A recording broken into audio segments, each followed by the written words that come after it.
teniendo como ponentes a Viviana Belanzarán, quien es uno de nuestros socios de la práctica de consultoría fiscal de la Ciudad de México. También estará Julia Castillo, que es nuestro socio de la práctica de litigio fiscal, igualmente en la Ciudad de México. Y por último, nos acompaña también nuestro socio César Gámez, quien es uno de los socios de la práctica de consultoría fiscal de nuestra querida oficina de Guadalajara. A través del intercambio de puntos de vista de ellos, es que intentaremos abordar los temas que a continuación les comento. Básicamente lo dividiremos en 10 puntos. Primeramente una introducción, definiremos cuáles son las obligaciones que nacen a partir de esto. Obviamente para cumplir con ellas se necesita definir lo que es el beneficiario controlador, qué información se requiere, qué lineamientos hay alrededor de ello, en lo particular a lo que se le está llamando una cédula de identificación de ese beneficiario controlador. Por supuesto, qué sanciones podrían generarse si no cumplimos con ello, lo que está atrás como responsabilidad fiscal, qué esperar de las facultades de comprobación de nuestras autoridades y por último, ¿por qué no decirlo? Si existen algunos elementos que tengan el mérito para poder defenderse en caso de no pensarse que se puede cumplir o no desearse que se quiere hacer, ¿no? Esto, salvo la mejor opinión de mis socios, lo trataremos de llevar en un lapso tal vez de 1 hora, para que tengamos una parte de preguntas y respuestas y buscando que el evento lo podamos cerrar en no más de 1 hora y media para que más o menos lo puedan contemplar, ¿no? Empecemos, si no tienen inconveniente, solamente con una pequeña introducción. Esto viene como exposición de motivos, sustentado por lo que a nivel internacional ya se ha venido manejando, sobre todo por los lineamientos de la OCDE, particularmente respecto del Foro Global sobre la transparencia e intercambio de información con fines fiscales. Claramente lo que se está buscando es que los países participantes tengan en sus leyes locales un conjunto de reglas que les permitan tener acceso a la información para que pueda estar disponible en el momento que otro país lo pueda requerir. Obviamente esto con un ángulo internacional. Sin embargo, con un ángulo local de país, seguramente este intercambio de información que a nivel internacional puede ser el que esté dando origen a la implementación de estas nuevas obligaciones, pues también estará sirviendo de base para hacer cruce de información entre, digamos, empresas, personas del mismo país, ¿no? Y esto, por supuesto, es sumamente importante porque va a tener un alcance no solamente a nivel de empresas y personas, sino también de otro tipo de figuras, como más adelante se explicará, como son los fideicomisos, que es una figura legal que en el tiempo ha tomado mucha relevancia en nuestro país, sobre todo porque aspectos de tipo patrimonial o de negocios han venido manejándose con estos vehículos de administración o de inversión que ahora también se verán afectados por esta nueva obligación. Es evidente que el alcance de esta obligación no solamente es en el ámbito fiscal, sino también lo es en el aspecto de otras áreas como el lavado de dinero, como digamos, la búsqueda y el combate al financiamiento hacia el terrorismo y, por supuesto, la evasión fiscal. Entonces, nos parece que esto va a provocar que diferentes tipos de autoridades sean las que participen y las que busquen intercambiar este tipo de información, ¿no? Por supuesto, nos parece que con ello la carga administrativa que tendremos nosotros como empresas y lo que le tenemos que advertir a nuestros inversionistas, administradores, es tan relevante que nos está obligando a verlo con la seriedad suficiente para poder tomar las medidas que sean necesarias y poder cumplir con ello, ¿no? Inclusive, como lo vamos a ver más adelante, desde el nacimiento mismo de una empresa es que ya se tienen esas obligaciones, al grado tal que podríamos no tener la posibilidad de constituir una empresa frente a un notario si no le proveemos de la información necesaria para que identifique a la persona que se le está llamando beneficiario controlador. Y creo que me quedo con esto solamente como puntos de introducción para que mi socia Viviana Belauzarán pueda empezar a platicarnos más sobre la esencia y contenido de estas nuevas reglas. Viviana, si me lo permites, muchas gracias. Gracias, Jaime. Gracias y muy buenos días a todos. Es un gusto tenerlos con nosotros en esta charla del día de hoy. Pues como ya les comentó Jaime, esta es una nueva obligación que entró en vigor este año, el 1 de enero de 2022, y se encuentra dentro del Código Fiscal de la Federación. Son 3 artículos que se incorporaron. Actualmente también hay ya reglas misceláneas, hay 4 reglas misceláneas que hablan y tratan de regular sobre el beneficiario controlador. Y también la autoridad fiscal ya ha emitido algunas preguntas y respuestas sobre cómo atender y atacar esta obligación, porque como van a ir ustedes observando a lo largo de esta charla, puede ser muy compleja el llegar a cumplir con esta misma, y además de que el no cumplir con ella puede tener sanciones importantes, ¿no? Que también vamos a platicar a detalle con ella, ¿no? Entonces, ¿qué incluye esta obligación? ¿A quién le aplica, no? Las personas morales, los fideicomisos y las figuras jurídicas van a tener que cumplir, en la anterior, por favor, con esta obligación de los beneficiarios controladores, ¿no? Esta información se debe de presentar a la autoridad fiscal y va a ser a requerimiento de la autoridad, ¿no? Esta información debe de ser fidedigna, completa e inclusive actualizada. No es algo estático, ¿no? Los contribuyentes van a tener que estar vigilando cualquier cambio o actualización, ¿no?, que se tenga sobre esta información. Se tiene que conservar, inclusive nos dicen las disposiciones, y obtener como parte de la contabilidad, ¿no? Y con todas las repercusiones que ello implica. Ustedes saben que la contabilidad debe conservarse en el domicilio fiscal y en un plazo de 5 o 10 años, y de esto platicaremos más adelante, ¿no? Pero trae consigo todas aquellas obligaciones que tienen que ver con la contabilidad, ¿no?, desde el punto de vista fiscal, ¿no? Y también se establece que las empresas que estén obligadas, o los contribuyentes que estén obligados a este cumplimiento de identificar al beneficiario controlador, que prácticamente van a ver que es todos los contribuyentes, deben establecer los procedimientos de control interno adecuados y que se encuentran documentados para obtener esta información que les comento, que debe ser fidedigna, comprobable, acerca de quién es el beneficiario controlador, ¿no? Y también debemos de contar con todos estos elementos que a lo mejor no estamos hablando solo de una empresa y que arriba tenga accionistas, ¿no?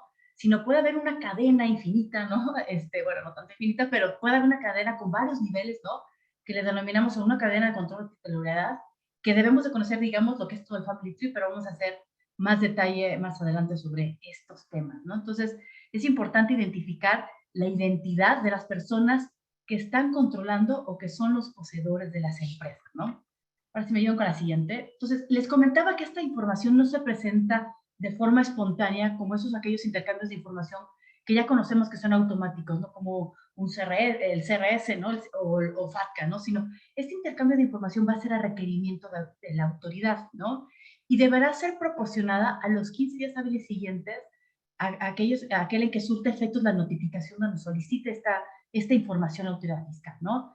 Es posible, se establece que los contribuyentes puedan solicitar la ampliación de este plazo de 15 días por 10 días hábiles más, siempre y cuando sea justificado, ¿no? Se tenga una razón válida del por qué yo no he cumplido con esto. Como les indiqué, esta información se debe de contar, bueno, ya está en vigor desde el 1 de enero, ¿no? Entonces, la autoridad en cualquier momento, así como nos puede visitar y requerir la información, y yo debo de proporcionar la contabilidad en una visita de forma inmediata cuando tengo la presencia de la autoridad, eso tendría los mismos efectos, ¿no? Entonces, nada más para que lo tengamos contemplado, ¿no? Ahora bien, estoy iniciando la plática con que hay las personas morales y quienes tienen que presentar esta obligación, ¿no? Entonces, básicamente lo que nos indica el Código Fiscal es que los obligados a presentar esta información son las personas morales. Ustedes saben que como personas morales, pues van a ser desde las sociedades mercantiles, las asociaciones, sociedades civiles, o sea, no distingue si soy contribuyente, no contribuyente, y más adelante atacaremos también el punto si llevo contabilidad o no, ¿no? Nos indica que son personas morales, ¿no? Nos indica que también en el caso de los fideicomisos, quienes están obligados a presentar esta información, nos dicen que son las fiduciarias y los elementos participantes en el fideicomiso, ¿no? Tanto los fideicomitentes como los fideicomisarios. Y también nos habla de un concepto adicional, nos dice que las partes contratantes o los integrantes de una figura jurídica también son los obligados. Entonces, si se fijan, en este punto de los fideicomisos o las figuras jurídicas, donde está considerando la autoridad que o sea, el fideicomiso no tiene personalidad jurídica propia, así como tampoco una figura jurídica, sino está hablando de aquellos otros conceptos adicionales donde una persona puede participar en alguna negociación, ¿no? También deben de cumplir, pero son los contratantes o los integrantes quienes deben de cumplir con este tipo de obligaciones, ¿no? Y no solo se queda ahí, también hay terceros que tienen que cumplir con esta obligación, ¿no? Que ya se anticipaba Jaime, oye, está para con los notarios, ¿no? Ahora para constituir una empresa vamos a tener complicaciones. Efectivamente, estos terceros relacionados también van a tener que proporcionar la información y son, en la siguiente lámina, por favor, son los notarios, como ya les indicaba, los notarios, los corredores públicos o cualquier otra persona que participe en la constitución de estas personas morales que ya indicamos, o de los fideicomisos o de estas figuras jurídicas. Ahorita que hablaba yo de la figura jurídica, en las disposiciones fiscales no nos dicen, en el Código Fiscal, que es una figura jurídica. Sin embargo, tenemos referencia, ¿no?, de lo que ha dicho el Grupo de Acción Financiera Internacional o lo que se ha indicado en el Foro Global Económico, ¿no?, sobre este tipo de conceptos, este tipo de contratos donde básicamente habla que pueden ser, pues, fideicomisos, los trusts, o pueden ser asociaciones, algunos fondos de inversión, ¿no? La legislación fiscal mexicana en 4A nos indica también un poco de figuras jurídicas más enfocado al extranjero, y al respecto déjenme hacer esta anotación donde la autoridad fiscal ahora en el tema de preguntas y respuestas nos ha indicado que si yo tengo que hacer este análisis del beneficiario controlador, me dice, no te limites solo a la estructura y a la cadena en México, ¿no? Tienes que ver hasta arriba el beneficiario controlador, inclusive estamos hablando de figuras jurídicas extranjeras, debieran de estar participando, ¿no? Vamos a aclarar sobre esto en algunos ejemplos que César más adelante nos va a platicar, ¿no? Entonces son los notarios, también otra persona más que está obligado a identificar el beneficiario controlador son las entidades integrantes del sistema financiero, ¿no? Otra vez nuevamente más obligaciones forma decía que deben tener la obligación de identificar el beneficiario controlador en las cuentas financieras, ¿no? Ya de por sí existían estas obligaciones de FATCA y CRS, ¿no? FATCA, este intercambio de información con Estados Unidos, y CRS con los países que participan, ¿no?, de la OCDE. Yo les diría que mediante reglas de carácter general, la autoridad fiscal identificó que era una obligación realmente extensiva, ¿no? Extensa, ¿no? Cuentas financieras y de cada cuentaviente, identificar al beneficiario controlador. Lo que se dijo ahora mediante reglas de carácter general es que sí, se va a considerar que las instituciones financieras que cumplan con las obligaciones de FATCA y CRS, se dará por también cumplida la obligación del beneficiario controlador. Entonces, esto es muy importante, ¿no? Y como les decía, esta información también para esos terceros deberá ser presentada en los mismos plazos que indicamos y a requerimiento de la autoridad. Los 15 días, ¿no?, que como regla general se tiene, más estos 10 adicionales, siempre cuando se tenga una razón válida por la cual no se presenta esta información, ¿no? Ahora bien, en la siguiente, por favor. La autoridad fiscal lo que ha dicho y ha insistido en que esta información lo deben de presentar, y tenemos contribuyentes que ya vimos, los sujetos obligados, y deben de tener y cerciorarse de que esta información es fidedigna, es real, ¿no? Y deben de constatar que esta información que estamos obteniendo, digo, es veraz, ¿no? Ahora bien, la autoridad fiscal a su vez va a celebrar diversos acuerdos de coordinación con otras entidades gubernamentales, ¿no? Donde va a poder corroborar la veracidad de lo que le están proporcionando los contribuyentes, y va a tener estos acuerdos con la Unidad de Inteligencia Financiera, con la Comisión Nacional Bancaria de Valores, Seguros y Fianzas, con la CONSAR, inclusive también para el tema de notarías y demás, y constatar toda la información que se le está proporcionando también con registros públicos de la Ciudad de México o de otras entidades de la República Mexicana, ¿no? déjame decirles que hablando ahorita de estas entidades, ¿no? Con las que va a haber también la autoridad fiscal este tipo y cotejar esta información, en tema de la Unidad de Inteligencia Financiera, estaba incluido dentro de la ley que le llamamos antilavado, ¿no? La Ley Federal para la Prevención e Identificación de Operaciones con Recursos de Procedencia Ilícita, ¿no? Entonces, ese concepto ya lo traemos nosotros en nuestra legislación. Traemos otros conceptos, ¿no? Como antecedentes, lo que ya les decía, lo de el Grupo de Acción Financiera GAFI, ¿no? Consideraba como tal en las recomendaciones 24-25, ¿no? No habla de un beneficiario controlador, sino habla de un beneficiario final, ¿no? Entonces, para todo ello se va a llegar a la autoridad fiscal e inclusive nos indican que ante duda en la interpretación de qué debo de considerar como un beneficiario controlador, podemos hacer y tocar base sobre estos criterios, ¿no? Recomendaciones, ¿no? 24, 25, inclusive la 10 de GAFI, del Grupo de Acción Financiera, ¿no? Que hablan sobre estos elementos de beneficiario final o beneficiario controlador, inclusive también poniendo atención a estas notas interpretativas que este organismo también emite, ¿no? Sobre estas recomendaciones, ¿no? Siempre y cuando no se contrapongan con nuestra legislación fiscal, ¿no? En la siguiente, por favor. Ahora bien, hemos estado hablando de quiénes son los sujetos obligados, pero ¿qué es realmente un beneficiario controlador? ¿Cómo lo podemos definir, no? La autoridad fiscal hace una definición, trata de ser detallada, sin embargo, en términos generales, ¿qué debemos de ver? ¿Quién es el dueño? ¿Quién es el que está obteniendo el beneficio? ¿O quién tiene el control de los negocios?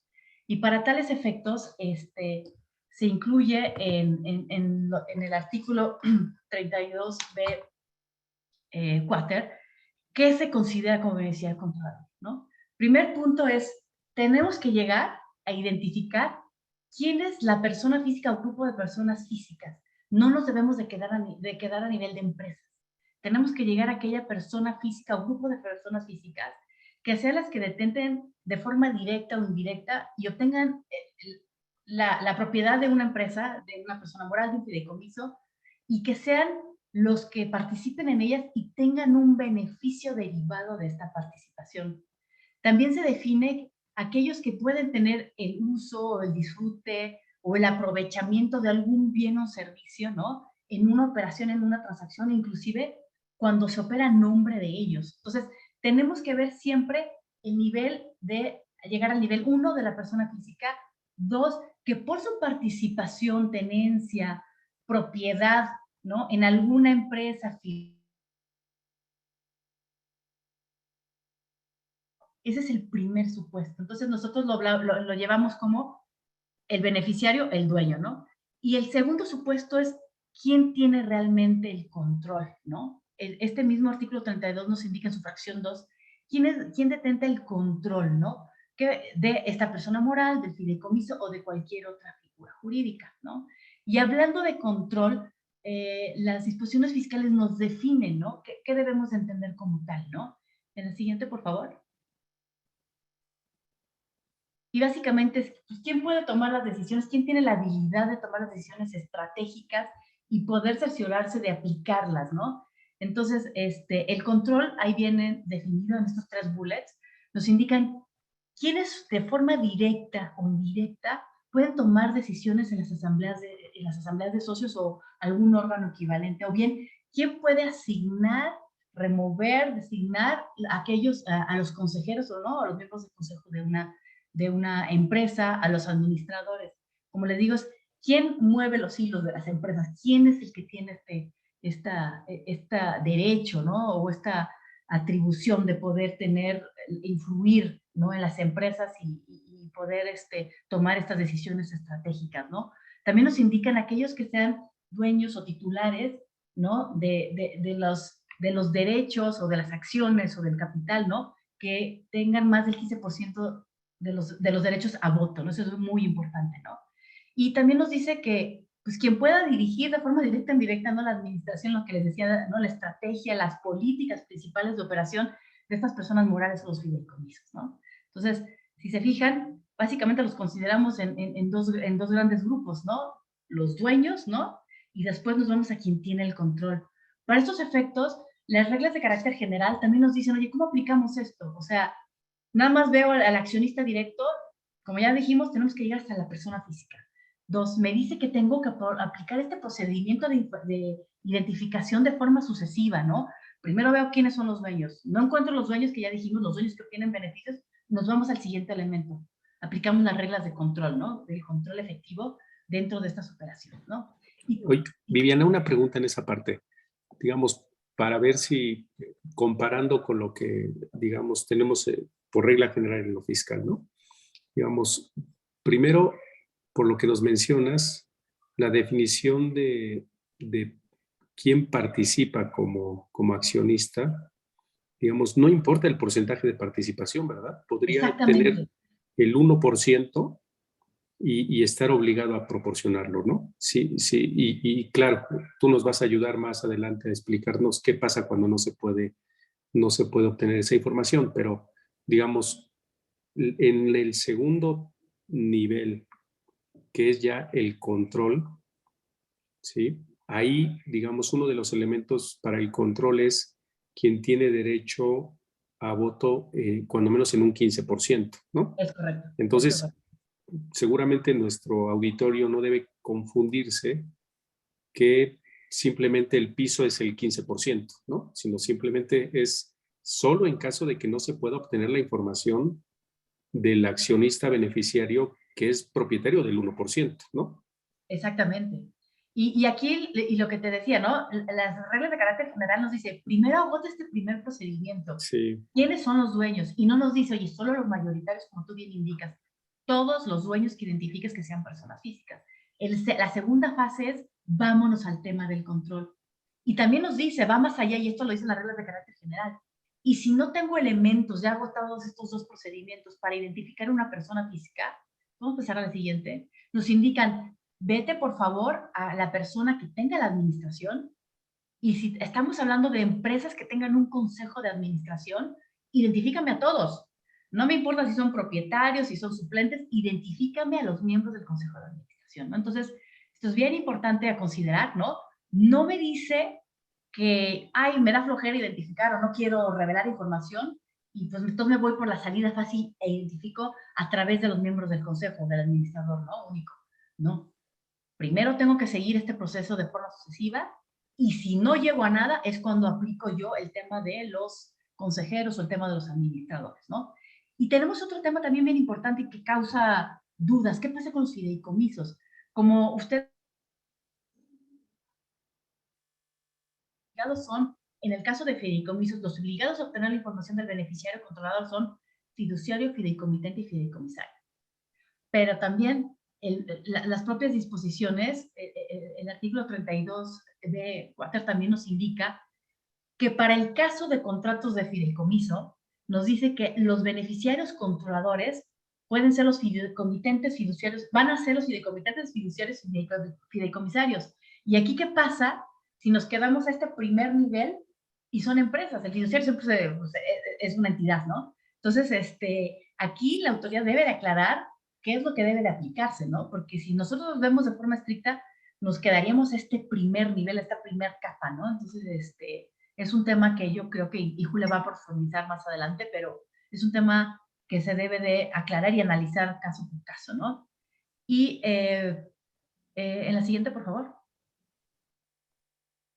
Aquí ya anticipaba, ¿no? El tema de si yo no puedo identificar a las personas, pues me voy a ver quién es el administrador o los miembros del consejo. Y esto viene en el tema relacionado con la no identificación y dentro de las reglas de carácter general, ¿no? No sé, Julia, si tú quieres aquí comentar algo acerca de este procedimiento, ¿no? Digamos, secuencial que debemos de aplicar, y en caso de no poder, pues nos vamos al tema del consejo, ¿no? Claro, Viviana. Buenos días a todos. Muchas gracias por conectarse en viernes. Si pasamos, por favor, a la siguiente lámina, con base en estos temas que Viviana ya nos ha puntualizado y nos ha detallado, los sujetos, qué elementos comprende la definición, vamos a ponerle ahora un ángulo de interpretación y algunos puntos legales que vale la pena que ustedes consideren. Primero, no perdamos de vista el objetivo que la autoridad pretende, como nos lo platicaba en la introducción Jaime. ¿Cuál es el objetivo? Es cumplir un compromiso internacional de intercambio de información en materia fiscal, pero que sea fidedigna, confiable y actualizada, y que la autoridad fiscal se pueda comprometer a que tiene esas características. Para lograr ese objetivo, pues se traslada la obligación a los contribuyentes con sanciones muy cuantiosas, como las vamos a ver, para que los contribuyentes logren ese objetivo. Pero como proviene de este compromiso internacional, las definiciones en el ámbito internacional no son tan precisas. Normalmente se usan conceptos amplios, que no pretenden ser vagos, sino amplios, con la finalidad de que en el caso por caso se vaya detallando. Pero si eso lo identificamos en nuestro derecho, pues se traduce en ambigüedad, en incertidumbre, en la posibilidad de que el día de mañana que la autoridad nos quiera cuestionar si estamos cumpliendo o no, pues se traduzca en estos temas que ya conocemos en facultades de comprobación, donde la autoridad puede llegar a ser incluso arbitraria y donde puede haber mucha discusión que genera incertidumbre. Por esa razón debemos de ser súper cuidadosos en la identificación de los elementos que conforman esta definición que nos platicaba Viviana. Siendo esto así, diríamos, algunos, digamos, conceptos fundamentales que giran alrededor de varias dudas en el medio. La obligación es individual, como lo platicábamos, no es por grupo, no es nada más tengo el organigrama y listo, o cumple una y cumple por todas, es individual de todas las entidades del grupo. Y siempre vamos a buscar identificar a una persona física como beneficiario, que para efectos de nuestra ley se llama beneficiario controlador, pero en el ámbito internacional se conoce como beneficiario final.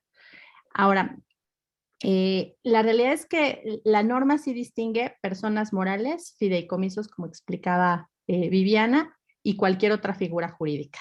Si pensamos en el ámbito fiscal, donde el concepto o definición de personas morales para efectos del impuesto sobre la renta ya está ampliado a algunas otras entidades como asociaciones en participación, entonces ahí podría haber como cierta disertación de ya estaban incluidos. La autoridad se quita esa discusión y por eso pone de manera amplia cualquier parte contratante de una figura, de cualquier figura jurídica.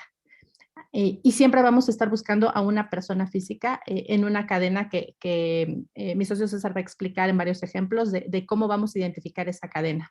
Estamos eliminando barreras nacionales, es decir, no significa que me quedo nada más con las sociedades de carácter nacional, tengo que subir en una cadena o secuencia hasta llegar a esta persona física.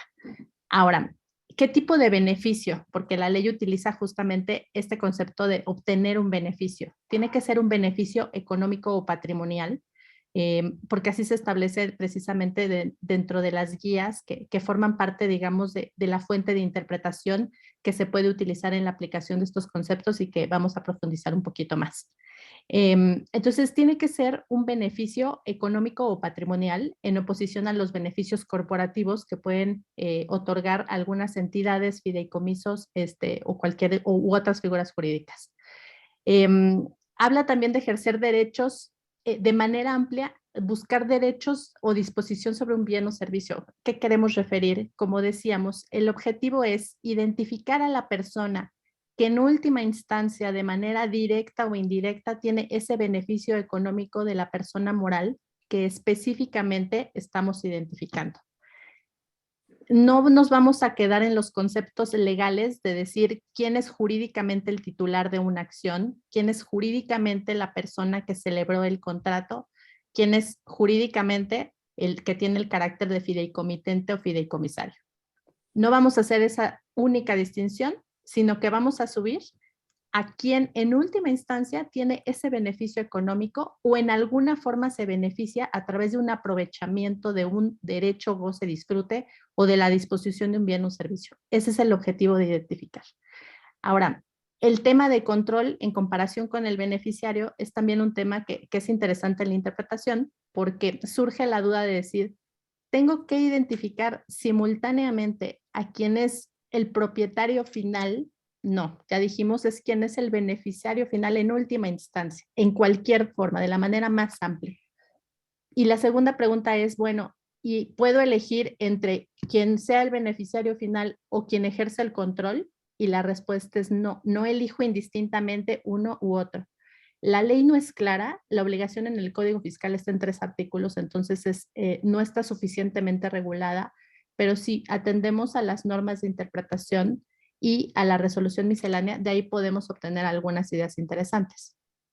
Parecería, si nos vamos a la siguiente lámina, por favor, parecería que se busca que vayamos en un orden sucesivo, porque la miscelánea lo dice expresamente. Dice, primero tienes que agotar toda la definición que habla de el beneficiario, quien obtiene ese beneficio final, y si no lo logras, entonces tienes que ir a los elementos que te permitan identificar quién tiene un control.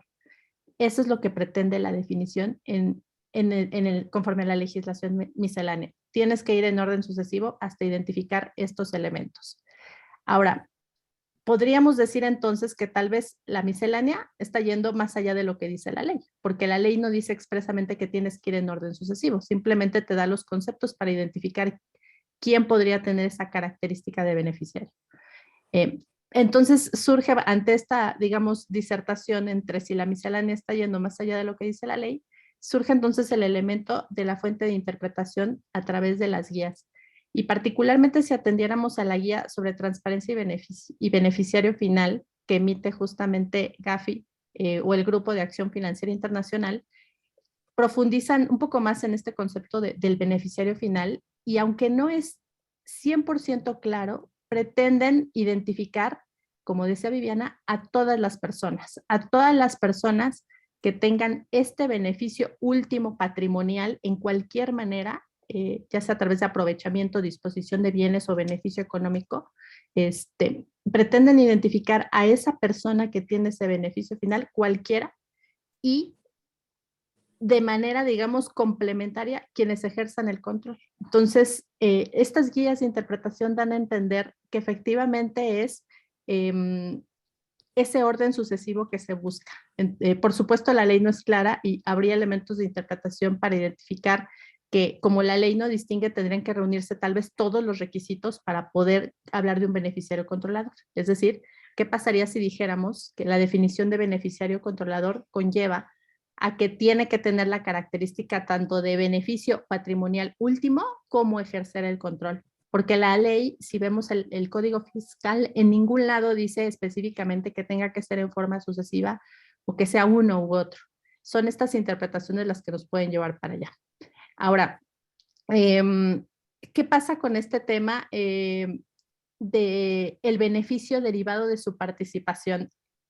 Observen en el código cómo dentro de los distintos supuestos que marca que es un beneficiario final, hay una frase un poco escondida y perdida dentro de toda la descripción, donde simplemente explica de manera muy amplia una persona, hace referencia, mejor dicho, a una persona que pueda tener un beneficio derivado de su participación.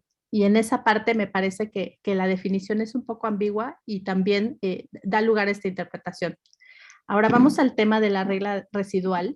¿A qué me refiero con la regla residual? Es este elemento de qué pasa cuando no puedo identificar a un beneficiario final por un beneficio económico o por todas estas características que platicábamos hace unos minutos. Entonces, la miscelánea nos dice, tienes que atender a las personas que ejercen que forman parte del Consejo de Administración. Y me refiero a que es una regla residual que está establecida en la resolución miscelánea porque es un criterio de última aplicación. No podemos irnos de manera directa a decir, bueno, pues yo considero que el Consejo de Administración y listo, que es una solución práctica, sino que tenemos que tener todos los elementos para llegar a concluir que esta es la última posibilidad que tuve. Por eso hablamos de una regla residual.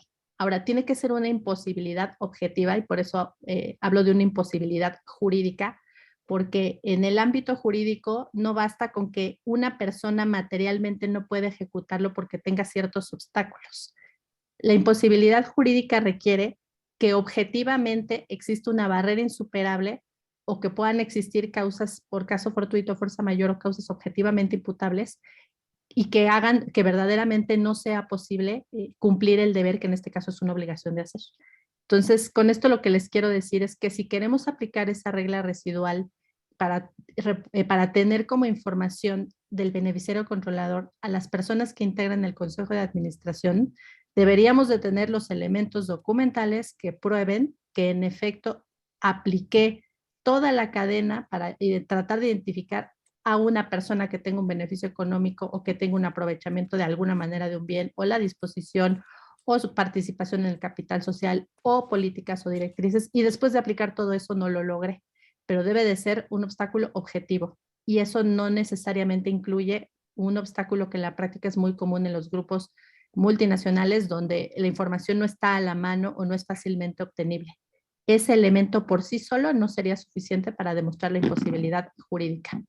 Oye, Julia, ahí, perdón si puedo hacer una pequeña pausa.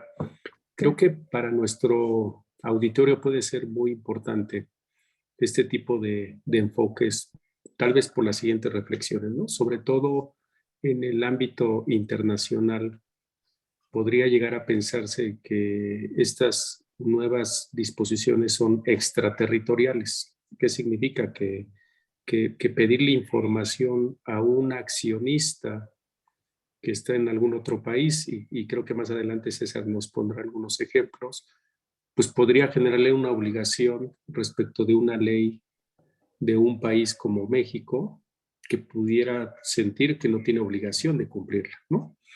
Luego entonces creo que puede ser importante el establecimiento de en dónde aterriza esa obligación, porque se debe obtener información de ese beneficiario controlador, pero el obligado a presentarla es una sociedad mexicana, una persona mexicana que es la persona moral, el fideicomiso o el fiduciario, o según ya nos lo también explicó Viviana. Entonces, creo que esa primera parte es muy importante. Y segundo, cuando tú hablas de la evidencia, digamos, yo le llamaría material de la imposibilidad de obtener esta información, ¿hasta dónde vamos a poder tener la tranquilidad de que esa información es correcta?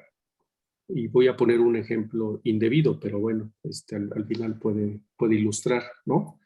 ¿Qué pasa si el supuesto accionista del extranjero falsea la información o usa un prestanombres, ¿no?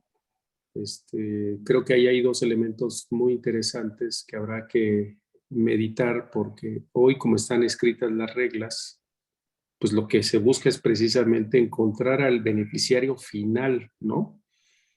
Quitándonos todos estos conceptos y estructuras que buscan ocultar quién es el verdadero dueño de las empresas o el que se beneficia de los bienes o aspectos económicos de las empresas, ¿no? Entonces creo que esas dos cosas en un terreno más de litigio, no sé qué tan grave pudiera llegar a ser caminar por ahí, ¿no? Entonces lo pregunto para ver si eso genera un mérito, pues, de reflexión más profunda a nivel de nuestros clientes, ¿no?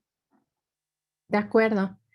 Sin extenderme demasiado, porque aún hay varios temas que queremos compartir con ustedes, solamente poner que en el caso, en los ejemplos que pone Jaime, donde hubiera falsedad de información, por ejemplo, esa es una imposibilidad jurídica, porque el sujeto que obtiene la información, pues no está obligado a cerciorarse de la calidad, contenidos y fuentes de la documentación, o que sea fidedigna o que no sea alterada o tergiversada en alguna forma, ¿no? ¿Qué pasaría, por ejemplo, si en el país que tiene que proporcionar la información tiene un plazo de conservación distinta que nosotros? Sería interesante meditar en ese caso si existe una imposibilidad jurídica.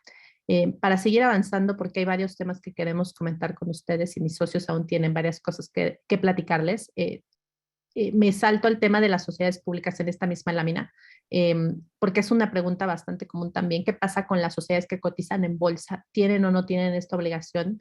La respuesta es que sí tienen la obligación, y las guías, lo que particularmente señalan en este tema, particularmente la guía sobre transparencia y beneficiario final, dice que las sociedades que cotizan en bolsa, de hecho, ya deberían de tener esa información fácilmente identificable y en algunas ocasiones hasta publicada. Entonces, en esos casos es lógico que ya la tengan, y en la mayoría de los casos, como pues es una oferta al público en general, las posibilidades de que nos tengamos que ir a las reglas de control son altamente probables.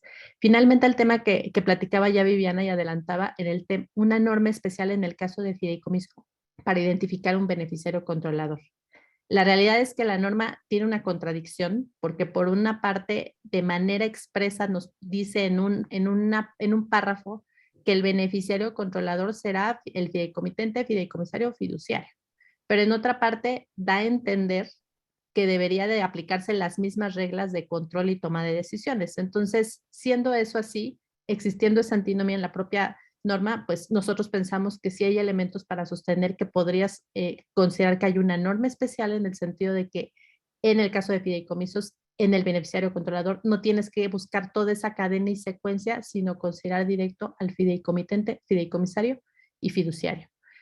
Avanzamos, por favor, a la Oye, siguiente nada más lámina. me gustaría interrumpirte aquí un poquito Claro, también claro, un tema Viviana. de fideicomiso que es importante, ¿no? Habla en general de fideicomisos, ¿no? Y todos sabemos que puede haber fideicomisos que realicen actividad empresarial y que evidentemente sabemos que tienen un RFC, ¿no? Y el SAT conoce de ellos, digamos, ¿no? Pero también hay fideicomisos, ¿no? Que pueden ser fideicomisos de administración de garantía que no cuenta con un RFC, ¿no? Que no llevan contabilidad, ¿no? Y fiscal, ¿no? No están obligados a ello.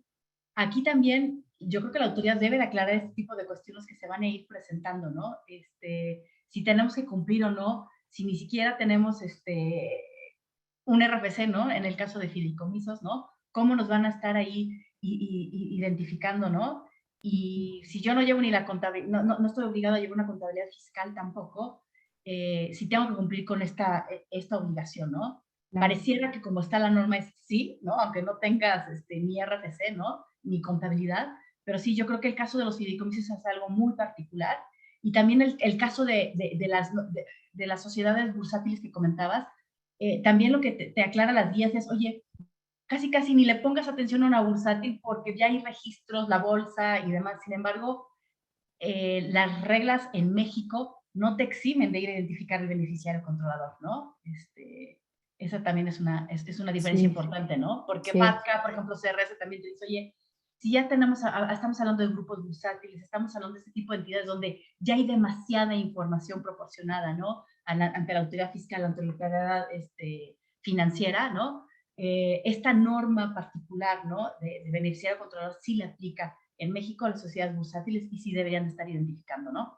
Sí, este punto que comentas es también muy interesante, Viviana, y tienes razón porque digamos que un elemento importante que pretende esta obligación se supone que debería de identificar entidades o figuras donde no hay un riesgo fiscal, porque toda esta información nace originalmente de la información que se proporciona para combatir el terrorismo, pero a partir de eso se hace una separación para identificar la información que para fines fiscales va a servir. Entonces, teóricamente hablando, en el ámbito internacional, se supone que deberían excepcionarse las entidades o sociedades que no representan un riesgo fiscal. Sin embargo, como cada país tiene la facultad de establecer su legislación, en este caso no se hace ninguna excepción y entonces entramos justo a este tema de las sociedades bursátiles, ¿no? Podrán encontrar, por ejemplo, en este tema de las guías, una explicación donde lo dicen abiertamente, que no significa que las sociedades mercantiles que cotizan en bolsa no tengan que identificar a sus beneficiarios finales, sino que se supone que ya lo hacen y que la información ya está disponible. Eso justamente es parte de lo que la guía sobre transparencia y beneficiario fiscal pretende distinguir. Y en el caso de los fideicomisos, efectivamente, como la obligación es a nivel individual, es decir, el que reporte es el fideicomitente, el fideicomisario y el fiduciario, ellos son los que directamente van a tener que proporcionar la información cuando sea requerida por el SAT. Entonces, ciertamente, ahí hay un tema donde pues el fideicomiso puede no estar registrado por no ser empresarial para fines fiscales, pero la obligación recae en fideicomitente, fideicomisario y fiduciario. Si pasamos a la siguiente lámina, por favor. En el tema de las obligaciones, ya explico una buena parte, Viviana, y no me voy a entretener demasiado, solo les dejo estas ideas que creo que son importantes. De toda esta obligación que hablábamos, que es una obligación de hacer porque es obtener y conservar cierta información y proporcionarla cuando el SAT la requiera, con ciertas características, entonces la pregunta es, ¿cómo lo voy a hacer? Y en el cómo lo voy a hacer, la miscelánea profundiza porque sí nos pone dos conceptos que me parecen muy importantes, que se tienen que implementar procedimientos de control internos y que debe haber una documentación soporte que el día de mañana se va a exhibir como documentación soporte y documentación comprobatoria en la verificación del cumplimiento de la obligación. Entonces, ahí es donde vamos a entrar digamos, en vericuetos muy complejos y donde tenemos que ser muy puntuales en el cumplimiento de la obligación, porque lo que va a suceder es que ya sabemos lo que tenemos que obtener de quién y bajo qué circunstancias, que son los sujetos, quienes tengan la característica de ser un beneficiario, y César va a profundizar en los requisitos e información que concretamente se debe de tener. Pero si pensamos en el cómo lo voy a lograr, la obligación sigue siendo un tanto amplia porque simplemente me dice que tengo que implementar los procedimientos internos debidamente documentados, pero tienen que ser razonables y necesarios para obtener la documentación. Todo eso va a ser materia de prueba y lo vamos a platicar un poco más adelante en el tema de defensa y facultades de comprobación. Noten además en el tercer bullet cómo incluso nos pone que los procedimientos aplican inclusive cuando podamos considerar que puede ser un beneficiario. O sea que ni siquiera nos podemos quedar nada más en armar los expedientes de los que materialmente identifiqué como beneficiario, sino que además establecí procedimientos para tratar de identificar quién puede llegar a ser un beneficiario, y esto justo va de la mano con el tema de la imposibilidad jurídica que platicábamos. Pasamos a la siguiente lámina y es parte de lo mismo, ¿no? Usa conceptos como que debes de verificar adecuadamente, tienes que tener la documentación sustento, tienes que permitir el acceso a la información. Entonces es una obligación que sí lleva elementos que pueden generar arbitrariedad y que no pretende ser ambigua, porque en el ámbito internacional son los conceptos que usualmente se necesitan, pero en el ámbito mexicano necesitamos la regulación debería de ser mucho más precisa para generar certeza jurídica, y eso es materia de amparo y defensa. Y por otra parte, de cara al cumplimiento, tenemos que ser muy cuidadosos en cómo vamos a llenar o justificar que sí era adecuada, que tenía sustento y que sí se está proporcionando. Siguiente lámina, por favor. Pasamos ahora al tema de las modificaciones. No sé, Viviana, si tú lo quieras comentar. No, yo creo que ya lo hemos dicho, ¿no? No es una información estática, ya que tenemos el expediente, ¿no? Como dice Julia, de que sea confiable, ¿no? Sobre la información de los beneficiarios controladores, sino tiene que estarse actualizando, ¿no? Se tiene que tener de forma actual, ¿no? Con cualquier cambio de participaciones accionarias, y van a ir viendo ahorita que César nos detalle qué tenemos que obtener de nuestros beneficiarios controladores. Tiene que ser una información al día, ¿no? Y en la siguiente lámina, ¿nos ayudan, por favor? Ya lo hemos estado platicando, ¿no? ¿Cuáles son las fuentes de interpretación que nos ha indicado, ¿no? La propia autoridad fiscal, ¿no? Que podemos emplear en este concepto, ¿no?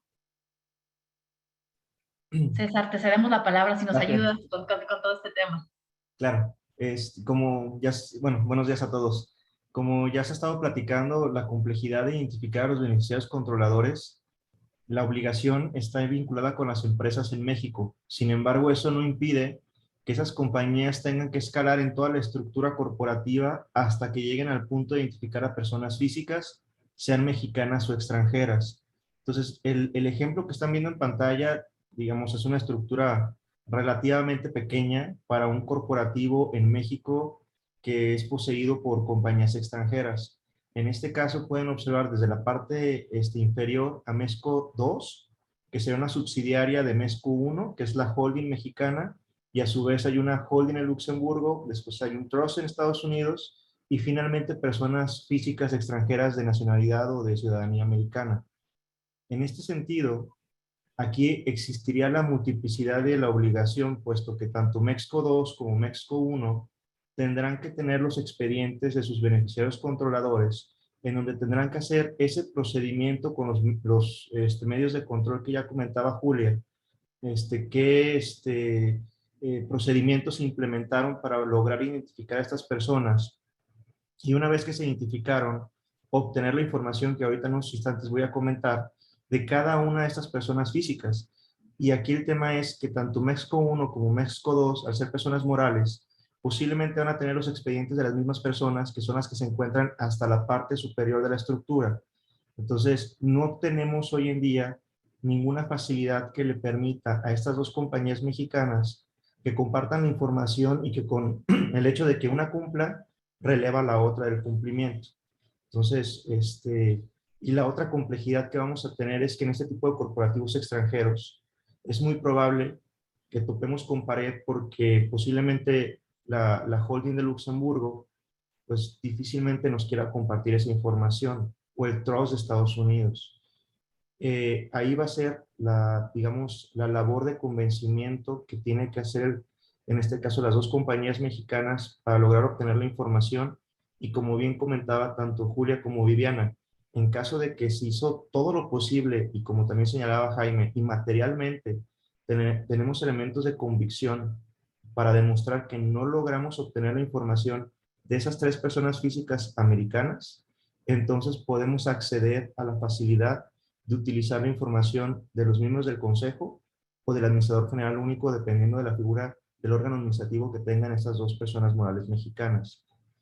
Y también algo que aquí puede ser relevante es, esto pues, va a ser muy común en muchas subsidiarias en México de corporativos extranjeros.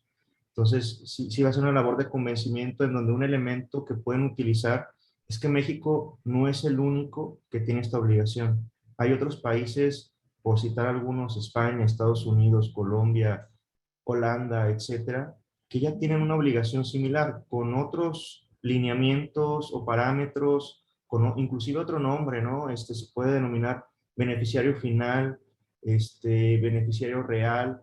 Al final del camino, las disposiciones de esos países derivan del mismo origen que las de México. En algún punto pueden coincidir y eso puede facilitar el proceso, porque si Luzco 1, en el ejemplo que estamos viendo, ya tiene la información de las personas físicas americanas, en teoría no debe ser tan complejo que esa información se comparta con las dos subsidiarias mexicanas. Eso en cuanto a esta estructura.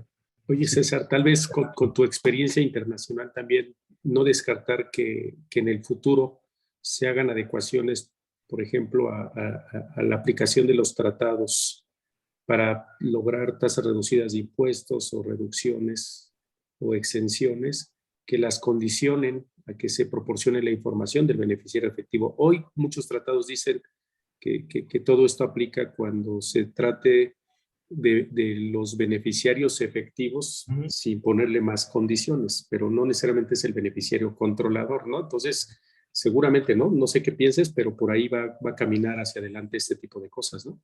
Pudiera ser un elemento de interpretación, como bien comentas, Jaime, la complejidad de tratar de poner un candado en la aplicación de los tratados se tendría que vincular con lo que pues ya tenemos varios años y que en México no se ha implementado, el famoso instrumento multilateral de la OCDE, que tiene la intención de modificar de forma automática todos los tratados que tengan los países, siempre y cuando cada país haya señalado como tratado cubierto el correspondiente con sus contrapartes. Pero realmente ese documento ya está elaborado. Tendría que sufrir una modificación que sí se tiene la expectativa de que lo sufra, pese a que ni siquiera México ha entrado en vigor, porque ha quedado congelado en el Senado. Sí se vislumbra otra modificación, o mejor dicho, una modificación a ese texto del instrumento multilateral, puesto que todavía está pendiente todo el tema de la economía digital. Y con los famosos pilares 1 y 2 y todo lo que se ha discutido en la OCDE, invariablemente va a ser necesaria la adecuación de los tratados. Entonces, pensando en esa modificación derivada de economía digital, como bien comentas, Jaime, pues no faltará el país que, aprovechando esa situación, diga, oye, pues el concepto de beneficiario efectivo, que no necesariamente es el mismo de beneficiario controlador, vamos a tratar de vincularlos uno con el otro y que sea un requisito adicional para la aplicación de las tasas reducidas o los beneficios del tratado. Pudiera suceder, sí va a generar otra complejidad, porque ciertamente la definición de beneficiario efectivo es muy diferente. De hecho, ahí sí podemos llegar a un caso de una persona moral, lo que no ocurre en beneficiario controlador, que tenemos que llegar al punto de una persona física, ¿no? Pero habrá que ver si alguien tiene una idea similar y pues sí complicaría la aplicación de los beneficios de los tratados. Sí, porque aparte tal vez pensando en el tema de las finalidades del beneficiario efectivo en comparación con el intercambio de información para un beneficiario final, me parece que ahí también creo que puede incidir esa parte, ¿no? Uno es para determinar quién tiene verdaderamente el derecho a aplicar el tratado y en la otra parte es en las estructuras de manera amplia a quién podemos identificar como beneficiario de el patrimonio que genera esa estructura. Sí, exacto. Sí, es que sí, tratamos de identificar una diferencia entre ambos, y déjenme lo digo al aire, es ahorita algo que yo identifico. es que el beneficio efectivo está más relacionado a quien tiene el derecho al reconocimiento del ingreso, y acá está más enfocado al reconocimiento de la toma de decisiones, ¿no? Como comentaba Viviana, ¿quién mueve al final los hilos? Que no necesariamente en todos los casos va a recibir el ingreso de forma inmediata. A lo mejor en algún momento lo recibirá, pero dependiendo de la estructura, pues el ingreso puede quedar en las compañías intermedias, ¿no? Pero bueno, habrá que ver, y sí es interesante la analogía que estamos tratando de llevar de estos dos conceptos que de momento sí están disasociados. Y aquí les mostramos otra estructura ya un poco más compleja de los corporativos extranjeros cuando tienen inversión en México. Aquí la parte interesante que podemos señalarles es que estamos poniendo esta parte de más compañías intermedias, una compañía o una figura jurídica que es una Limited Partnership en Canadá, las famosas LPs que se han utilizado mucho para efectos patrimoniales por ciertos beneficios que tienen en Canadá y la asimetría de su tratamiento con los demás, ¿no? Entonces, esta Limited Partnership al final tiene accionistas en donde podemos ver del lado izquierdo a personas físicas mexicanas y del lado derecho inversionistas americanos que conforme a los beneficios o los negocios que ellos desarrollen, pues a su vez tienen una empresa americana, una en Caimán y después están las personas físicas americanas. Entonces, si fuéramos muy estrictos en el cumplimiento de esta obligación del beneficiario controlador, la entidad mexicana que vemos hasta abajo necesitaría tener la información de estas 6 personas, tanto las mexicanas como las americanas. Si le agregamos otro grado de complejidad, tenemos el General Partner, que es la empresa americana que vende al lado izquierdo de la LP, que en estricto sentido es la que toma las decisiones por la LP. Entonces, esa compañía americana, ya no lo quisimos poner para no hacer más complicado el ejemplo, pero pudiera tener arriba otras personas físicas de otro país, o igual, mexicanas o americanas. Entonces, pudiéramos llegar a la conclusión, por la complejidad de todas las reglas que ahorita hemos comentado, de la definición de beneficiario controlador para efectos mexicanos, de tener que considerar las 6 que ya tenemos en pantalla, más las que se encuentren de momento ocultas en el General Partner de la entidad americana que toma las decisiones de la LP, que a su vez es la que tiene a la americana y a su vez a la mexicana. Entonces, aquí los ejemplos, más que nada, es ilustrarles la complejidad de la labor de investigación y de los elementos materiales y de convicción que se necesitan para efectos de demostrar si logramos o no obtener los datos de estas personas físicas, y si los obtuvimos, ahorita voy a comentar qué datos en particular necesitamos de cada uno de ellos. Si avanzamos, aquí le cedo la palabra a Julio para este tema. Gracias, César. Brevemente mencionar que otra pregunta que ha surgido de manera reiterada es, ¿qué sucede con esta frase de la obligación? Te dice que conservar la información como parte de la contabilidad, ¿no? Y algunas preguntas van de decir, bueno, pues, ¿qué significa esto, no? Obviamente esto no se puede registrar contablemente qué es. Y nos parece que el objetivo de la norma es darle los mismos alcances y consecuencias que tiene la documentación que forma parte de la contabilidad. Entonces, el primer punto sería la obligación, el que sea parte de la contabilidad nos lleva a la obligación de conservación, que la regla no lo dice, el código no lo dice, pero a través de la miscelánea sí se aclara en el sentido de decir, tienes que conservar esta información como parte de tu contabilidad en los mismos términos del artículo 30 del código. Entonces, esa sería una primera parte, y la segunda serían pues las consecuencias adicionales que pueden venir vinculadas a uno, pues el plazo para conservarla, que ahí lo interesante va a ser a partir de cuándo se empieza a computar, porque toda la obligación de conservar la contabilidad gira alrededor de las declaraciones y de los efectos que van teniendo en las declaraciones. Y aquí no, es una obligación puramente informativa que conservo en mi poder y que en algún momento voy a exhibir cuando la autoridad me lo requiera. Entonces, ¿a partir de cuándo voy a contar el plazo? Las reglas del código, para cómo están diseñadas, no resuelven de manera clara y directa esta pregunta. Nos parece que el sentido lógico debería ser desde que estoy obligado, pero no hay una norma expresa en ese sentido.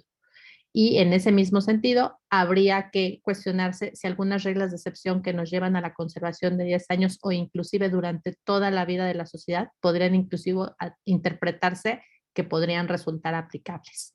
La segunda consecuencia es que debe estar disponible de manera inmediata.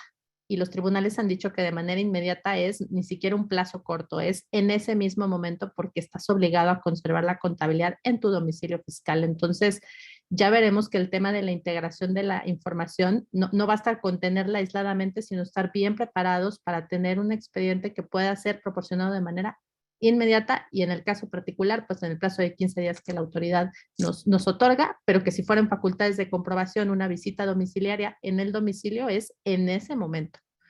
Y una posible consecuencia escondida pero factible es la cancelación de sellos, porque uno de los supuestos de cancelación es no conservar la contabilidad o parte de ella. Entonces, podría llegar a interpretarse que a ese sentido podría ir.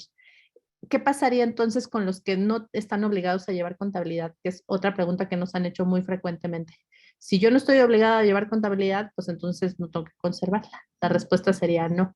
Justamente la norma cuando pretende decir que la obligación de obtener y conservar como parte de la contabilidad no significa que si no estoy obligado a llevarla no tengo que conservarla. Significa que forma parte de la contabilidad y la regla de la contabilidad en los artículos 28 y 30 del código te llevan a que la obligación es de manera amplia cada vez que una disposición fiscal te obliga a llevarla.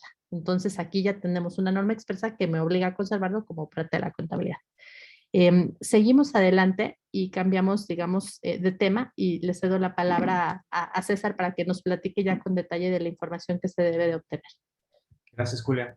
Inclusive estaba viendo aquí en el chat que alguien ponía con relación a lo que voy a comentar. Y sí, efectivamente, si avanzamos, es información muy personal. Obviamente va a ser necesario todos los resguardos y el cumplimiento de otra normativa, ¿no? Como la confidencialidad y demás. O sea, evidentemente vamos a tener esa convergencia con el cumplimiento de otras disposiciones y no nada más lo fiscal, ¿no? Y como se ha comentado aquí también lo importante es, esta información no es que se le envíe a la autoridad, esta información estará a disposición de la compañía y solo se entregará en caso de requerimiento por parte de dicha autoridad. Entonces, no deberíamos pensar que de automático o de facto la autoridad siempre va a llegar a pedirla. Seguramente, y con todos los antecedentes que hemos comentado del origen de la obligación, en estricto sentido tendría que ser porque ya hay o una petición de otro país por la información de beneficiarios controladores extranjeros que tienen compañías en México, o porque hay una investigación por parte de otra autoridad como puede ser la Unidad de Inteligencia Financiera por cuestiones de prevención del lavado de dinero. Entonces, sí debe de existir algún motivo que origine el solicitar esta información para poderla cruzar con la investigación que se esté realizando, ¿no? Y con los datos de otras instituciones en México.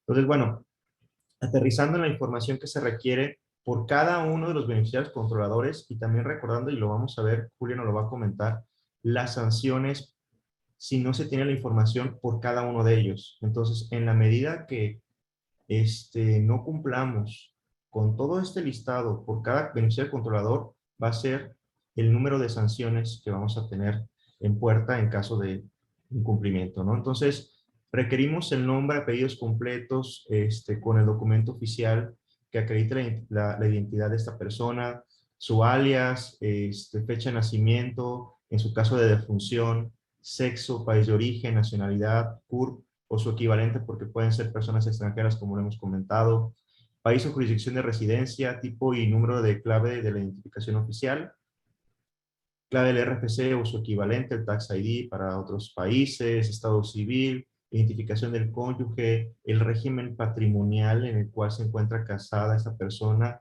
o se encuentra en concubinato con otra persona, correo electrónico, números telefónicos, domicilio particular y fiscal, relación con la persona, perdón, antes de avanzar, si regresamos, gracias. Relación con la persona moral o la calidad que ostenta en el fideicomiso o figura jurídica, grado de participación en la persona moral, fideicomiso o figura, descripción de su forma de participación o control, ya sea directa o indirecta, pero de forma indirecta, número de acciones o su equivalente que tiene la persona moral, Si avanzamos, lugar donde se encuentran las acciones. Oye, César, perdón Sí. la interrupción, tal vez, digamos, creo que estoy viendo en el chat que, por supuesto, les compartimos la presentación al auditorio. No sé si esto lo pueden llegar a ver para que logremos en el tiempo avanzar con los otros puntos. Lo digo así porque creo que el último de los puntos que vas a decir es que van a pedir la afiliación política para ver si eres de Morena o eres del PRI, pero yo creo que mejor no asustemos a nuestro auditorio con ese punto porque Sí. nos vamos a preocupar, no sé si se No, puede. seguro, no, seguro. De hecho, qué bueno que lo comentas, Jaime.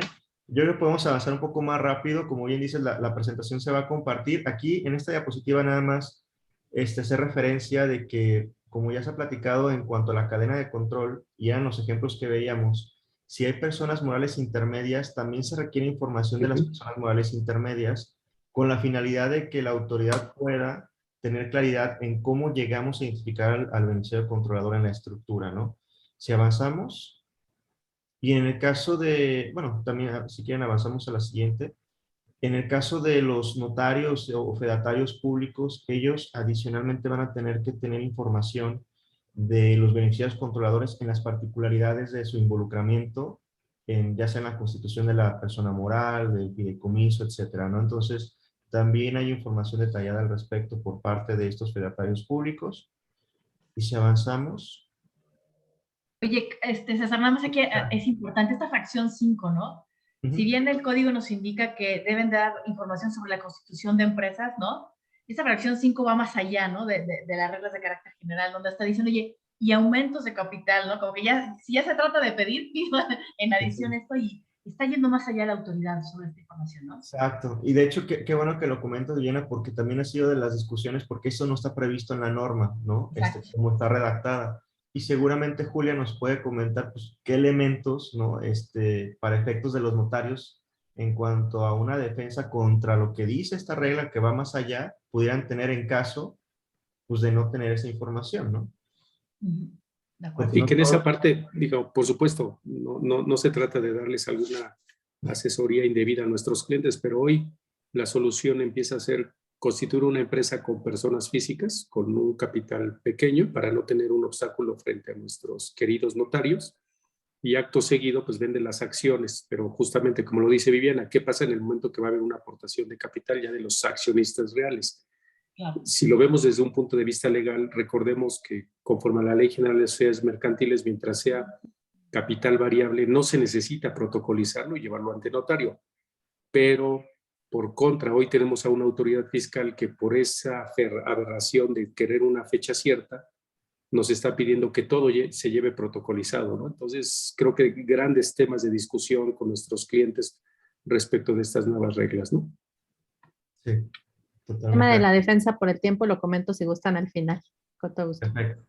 Entonces, si avanzamos, y aquí aprovechamos en la siguiente, les dejamos en el material, bueno, perdón, antes de eso, que ya se ha platicado, ¿no? O sea, esta obligación no está aislada, hay otras obligaciones similares en materia de FATCA, CRS, aquí les dejamos el listado de dónde se encuentran los lineamientos de esas obligaciones. También hay un Beneficial Ownership Implementation Toolkit, que es como una guía por parte de la OCDE del Foro Global. Entonces, hay información que sirve para una comparación, inclusive para que podamos obtener la información de manera más rápida, ¿no? Si avanzamos a la siguiente. Y les vamos a dejar una más, un ejemplo de lo que sea la cédula de identificación del beneficiario controlador. Este ejemplo fue elaborado por el Instituto Mexicano de Contadores Públicos, no es un documento de nosotros. Sin embargo, sí consideramos relevante el que lo tuvieran en su material como una breve guía que les puede servir para la implementación que tienen que llevar a cabo de las cédulas particulares de sus beneficiarios controladores, ¿no? Entonces, lo dejamos en el material. Si avanzamos, van a observar que tiene el fundamento, tiene la información requerida, la información que se obtuvo, cómo se cotejó, y técnicamente esto es el resultado de lo que se comentaba de esas medidas de identificación, de control que debe tener la compañía para poder contar con estas cédulas de sus beneficiarios controladores.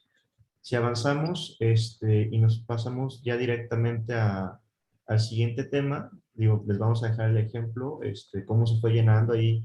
Todos los datos que comentamos ahorita del alias, el correo, la cónyuge y demás, todo está ahí en este ejemplo. Y también vale la pena señalar que en donde no existe obligación, por ejemplo, en lo que están viendo en pantalla, pues es poner un NA porque, por ejemplo, en este caso, es una persona moral cuyos socios son personas físicas. Entonces es directa la relación. En la cadena de control no hay empresas intermedias, por consiguiente esa información no se tiene que requisitar.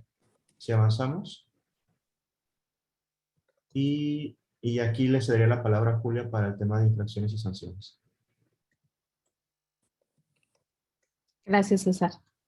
Vamos a platicar ahora brevemente de las infracciones y posteriormente de las facultades de comprobación, cómo se impactan la responsabilidad fiscal y finalmente de los medios de defensa. Entonces, y vamos a ir un poquito más rápido para poder tener un espacio importante para las preguntas y respuestas que nos están solicitando. En el tema de las infracciones, lo único que quiero destacar es que las multas son muy cuantiosas, como ustedes pueden ver, de 1,5 millones a 2 millones, de 800,000 pesos a 1 millón, de 500,000 a 1 millón. Y básicamente, obviamente es no obtener, no conservar, no presentar la información, pero esto es importante no solamente por el cumplimiento mismo, sino por esta regla residual que platicábamos hace unos minutos de si yo voy a sostener que no pude obtener la información y quiero aplicar esta regla general del Consejo de Administración, porque justamente si yo llego a aplicar ese supuesto y estoy pensando que estoy cumpliendo, porque estoy pensando que estoy teniendo la información del Consejo porque considero que no pude aplicar todos los conceptos anteriores, puedo de todas formas tener un riesgo en la imposición de la multa con estos importes, porque no estoy conservando la información en la forma que se requiere. Entonces, si ustedes ven el tercer bullet, justamente es donde este supuesto puede caer. Presentar la información de manera incompleta, inexacta o con errores. Y entonces me voy a enterar de si sí o si no hasta que presente la información y me la requieran, y en ese momento ya incurrí en la multa porque ya no hay una modificación o cumplimiento espontáneo. Entonces, es lo único que quería destacar de manera importante en el tema de las infracciones. Toda esta actualización vamos a saber si lo estamos haciendo bien o mal hasta que nos requieran y en ese momento se actualizaría ya el supuesto de la sanción. Si seguimos avanzando, entonces ahora quisiera platicar con ustedes cómo puede tener vinculación esta obligación formal de conservar información y presentarla al SAT el día de mañana. Y creo que debemos de verla con esta perspectiva vinculada a la responsabilidad solidaria de socios y accionistas y de miembros del Consejo de Administración, y el día de mañana a la posible responsabilidad que en un momento dado se podría tipificar en el ámbito penal. ¿Qué les quiero decir con esto? Si avanzamos a la siguiente lámina, por favor, vamos pensando primero en cuál es la finalidad de esta información. Decíamos que el objetivo es suministrar información a autoridades extranjeras por este tema de intercambio de información a partir de los tratados que tenga celebrado México con otros países. Ese es el objetivo primario. Pero lo cierto es que el Código Fiscal en ningún lado dice que esta información solo va a tener ese objetivo. No dice eso.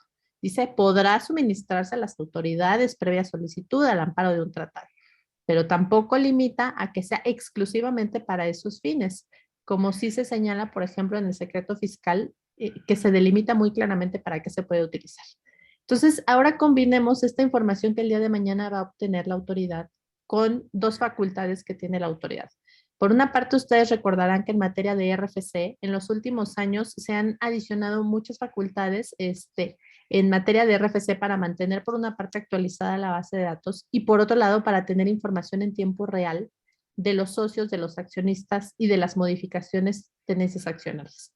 Entonces, si nosotros pensamos que en el presente el SAT tiene la facultad de corregir datos del RFC con base en evidencias que recabe incluso de terceros, ahí nos preguntamos si entonces va a poder utilizar esta información que de origen tiene como propósito cumplir con una norma internacional y generar intercambios de información. La pregunta es si además la va a poder utilizar para este tema de actualizar o corregir el RFC. Y todavía más, acuérdense ustedes que la autoridad tiene la facultad de utilizar la información que obra en su poder o en sus expedientes para sustentar actos. ¿Esto qué es? Auditorías, facultades de comprobación, diagonal créditos fiscales. Todos los créditos fiscales se pueden sustentar no solo en la información que recabe durante una facultad de comprobación o un proceso de auditoría, sino también en la información que obra en su poder. Entonces, ¿qué va a pasar el día de mañana? Con esta información que la autoridad recaba para generar un intercambio de información en materia de beneficiarios finales o controladores, pero que el día de mañana ya la tiene en su poder y entonces a su vez la puede llegar a utilizar para sustentar sus actos en materia fiscal. Entonces, si regresamos a la lámina anterior, esto se traduciría, si pensamos en la responsabilidad solidaria de socios accionistas y quienes sean miembros de los órganos de administración, que el día de mañana pues van a tener esta información que se puede utilizar para identificar de mejor manera esa responsabilidad solidaria en el ámbito fiscal. Y si lo vemos todavía un poco más fuerte, como sabemos que en el presente la autoridad está, digamos, ejerciendo sus facultades en el ámbito penal fiscal para presionar el mejor cumplimiento de las obligaciones, esa también puede ser una fuente de información para poder identificar justo a las personas que pueden estar involucradas. Recordemos que en temas como subcontratación y en temas como operaciones inexistentes, estas listas negras del 69B, en la exposición de motivos la autoridad nos ha dejado ver claramente que su finalidad es llegar justamente a esos beneficiarios últimos, dueños finales que están involucrados en estas estructuras. Entonces, si combinamos esta información que de facto va a tener para efectos de intercambio de información con estas responsabilidades solidarias y fiscales, puede haber un tema relevante que además podría llegar a tener un sustento de por qué puede sustentarla para emitir el día de mañana una consecuencia, un crédito fiscal o una responsabilidad de alguna naturaleza. Si seguimos avanzando, por favor, siguiente lámina, tomen en cuenta además que toda la información la van a cruzar y hablábamos de esta forma de coadyuvar que van a tener distintos registros que existen, ¿no? Van a cruzar la información con registros públicos fundamentalmente de propiedad y del comercio, con la Unidad de Inteligencia Financiera o la UIF, y con información de la Comisión Nacional Bancaria y de Valores. Ese cruce de informaciones para verificar la veracidad de la información. Entonces, otra vez, piensen ustedes en la regla residual o en esta decisión de sostener que no puedo identificar al beneficiario y que por tanto estoy tomando al Consejo de Administración con estos cruces de información que pueden generar una prueba de que no tenía esa imposibilidad. Si seguimos avanzando, por favor, vamos a hablar ahora de las facultades de comprobación. Y lo primero que les quiero decir es que por una parte la norma dice, como hemos platicado, que es una obligación de conservar y proporcionar la información cuando sea requerida por el SAT, pero a la vez en las facultades de comprobación se prevé expresamente que se pueden ejercer visitas domiciliarias y revisiones de gabinete directamente a los integrantes del sistema financiero, pero también a los fideicomitentes, a los fideicomisarios, a los fiduciarios y a los participantes en cualquier figura jurídica. Entonces, el objetivo va a ser, por una parte, ejercer las facultades de comprobación con los sujetos directamente obligados, que como ya dijimos, son todas las personas morales, y en una forma ampliada también ejercer estas facultades de comprobación directamente en el caso de los fideicomisos a los sujetos obligados, que son justamente estos fideicomitentes, fideicomisarios, fiduciarios, y todavía más ampliado a cualquier otra figura jurídica, es decir, a todo acto o contrato que pueda generar una estructura de que haya una persona que tenga un beneficio atrás del contrato, ¿no? Pueden ser trust en el ámbito internacional, pueden ser fondos de inversión, y distintas figuras como ya lo hemos venido platicando. Entonces, esa parte es relevante considerarla.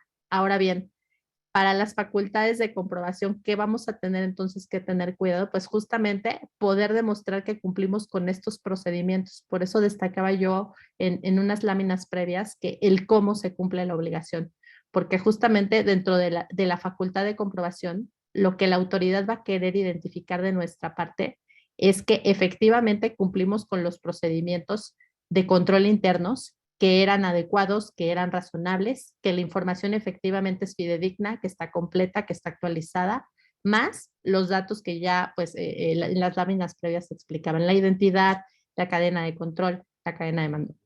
Toda esa información es la que vamos a tener que demostrar en facultades de comprobación. Y entonces esto nos lleva, cuando lo vemos de esa manera, a que lo que debemos de buscar tener es un expediente, tal cual un expediente. Una cosa es que el área jurídica pueda tener la información, podamos tener el organigrama o lo ocupamos para ciertas cosas, pero otra cosa es tener un expediente de cumplimiento de esta obligación para que reúna todas estas características que la autoridad nos está pidiendo a través de las reglas y de la interpretación misma de las disposiciones del código.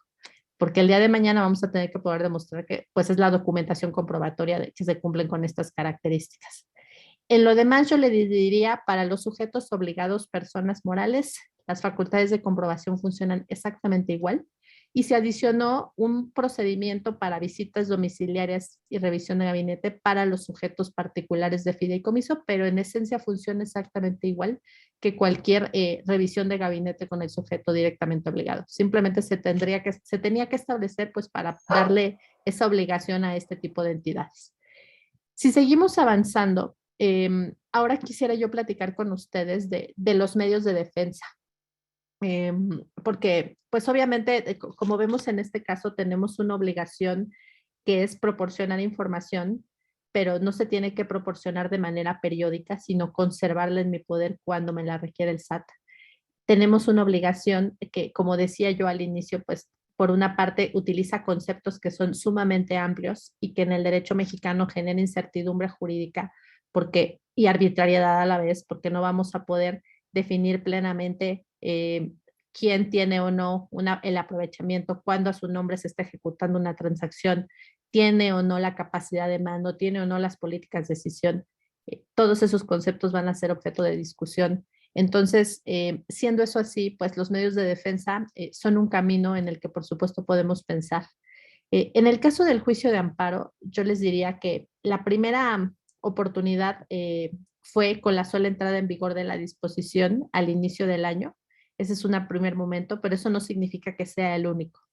Bajo dos elementos adicionales que podemos considerar. El primero es que cuando tengamos una modificación importante en nuestras estructuras, tenemos que hacer una actualización y entonces en ese sentido, quienes tengan ese tipo de modificaciones pueden considerar y valorar que en ese momento se puede llegar a abrir una nueva oportunidad para promover el juicio de amparo. Y por otra parte, los que además tengan no solo las modificaciones, sino la necesidad de crear nuevas sociedades, nuevas entidades, la celebración de nuevos actos, en ese caso también se detona la obligación.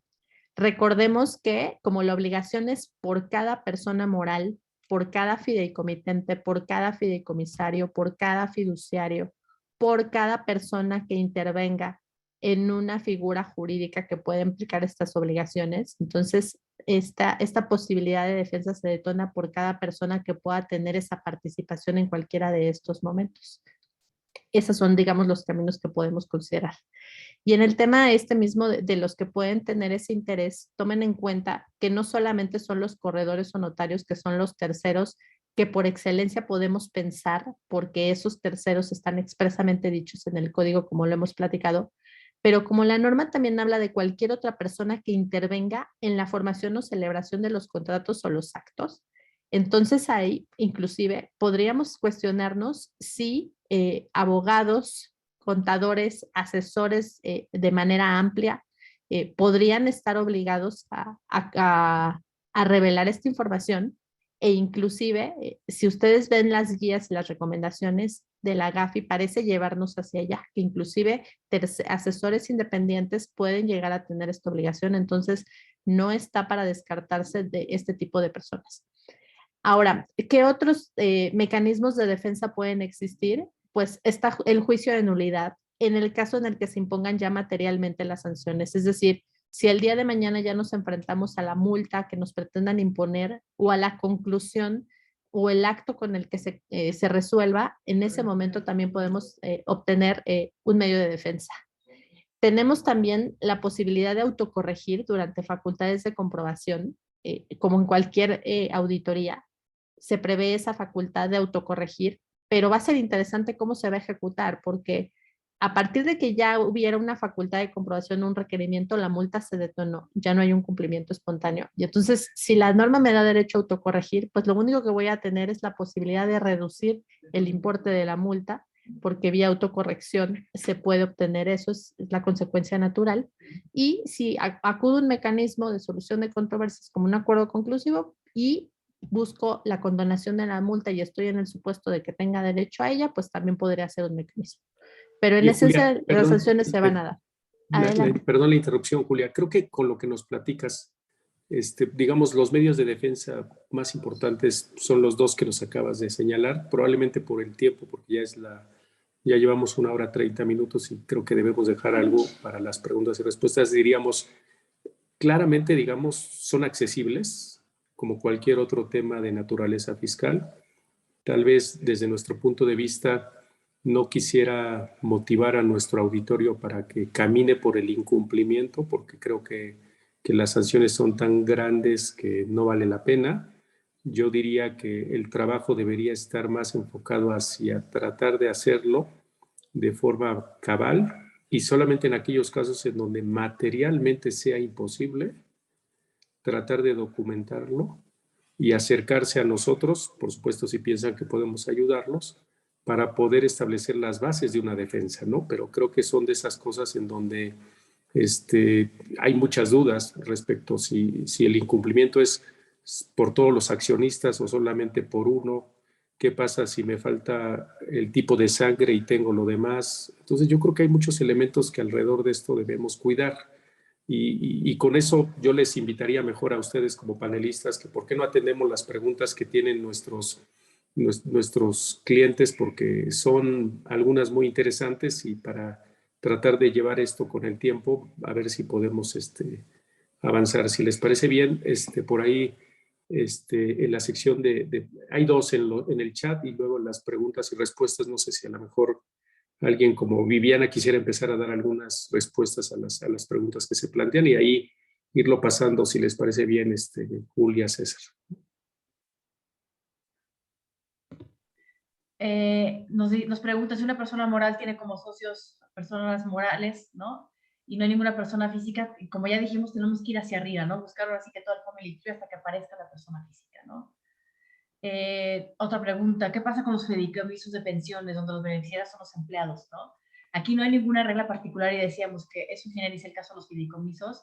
Los fideicomisos, aunque en este caso no estén obligados a lo mejor a tener o un RFC, ¿no?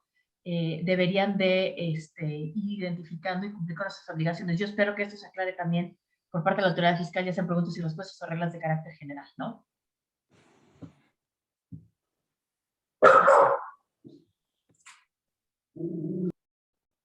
Dice, ¿cómo podemos demostrar si el país conforme a estructura de empresas hacia Europa, Brasil, cuenta con un consejo administrador único o revisar si es viable asignar a un representante conforme a sus propias disposiciones para estos efectos? No sé, Julia, César, quieran. Pues ahí básicamente es lo que comentamos, ¿no? Si no se logró identificar a las personas físicas que se encuentran hasta arriba de la estructura de la compañía mexicana, pudiéramos acceder al Consejo de Administración de la empresa mexicana, digo, porque aquí en la pregunta no sé si se refiere al Consejo de Administración de las extranjeras, debería ser el de la mexicana, o al Administrador General Único de la mexicana, pero siempre y cuando contemos con elementos que soporten la materialidad y que creen convicción de que no logramos identificar a esos beneficiarios controladores extranjeros o que se encuentran hasta la parte superior de la estructura. Sí, y además creo que el tema de designar un representante legal para estos efectos me parece que no sería el camino. Tal vez sería mejor trabajar justamente en tratar de documentar quién tiene el control o la política de decisión y si no en último término, pues justamente este órgano de administración. Pero la sola designación de un representante legal me parece que estaría lejos del cumplimiento de la norma. ¿Alguna otra pregunta? Hay una de cámaras industriales.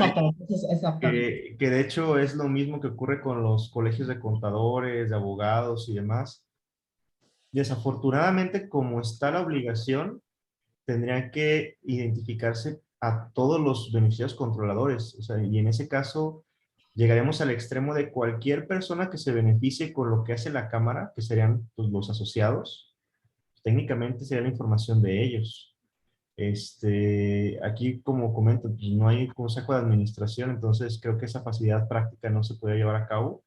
Y sí va a ser, pues déjeme, aunque no es la misma situación, pero lo voy a asemejar a lo que ocurrió con el tema de cambios de socios asociados, que también fue toda una revolución, la adecuación al 27, en donde al final se tuvo que poner se tuvo que manifestar la información de todos los asociados. O sea, aquí creo que vamos a llegar a la misma conclusión. Tal vez ahí, aprovechando la siguiente pregunta, yo creo que para Julia, porque creo que está vinculada, digamos, nos dicen que sí hay posibilidades de ampararse bajo el argumento de que se trata de una información confidencial, y tal vez lo agregaría con lo siguiente. Mucho se dice que todo esto vulnera el secreto fiscal o el secreto financiero, ¿no? Hablemos de los fideicomisos, por ejemplo, ¿no? En donde claramente su esencia es precisamente proteger la parte confidencial de quienes actúan como fideicomitentes, fideicomisarios, y con todo esto pues ya no existiría o ya no existe al día de hoy. Entonces, desde un punto de vista ya más de las razones por las cuales te puedes amparar y tener éxito en el amparo, ¿cómo ves, Julia? ¿Se pueden tener elementos o está cuesta arriba, como diríamos vulgarmente? Sí, Jaime, miren, en este tema de la información confidencial es una pregunta muy común y lo que sucede es que se confunden los conceptos porque la Suprema Corte varias veces se ha planteado el tema de la confidencialidad y la Suprema Corte ya ha establecido en diversas tesis y temas que no se rompe la confidencialidad en el ámbito fiscal por proporcionar la información por el secreto fiscal, porque dice la Corte, la información que la norma le da derecho a obtener en determinados temas, no solo en es una información que la autoridad solamente puede utilizar para fines fiscales y que no puede divulgar porque de todas formas está compelida por el secreto fiscal.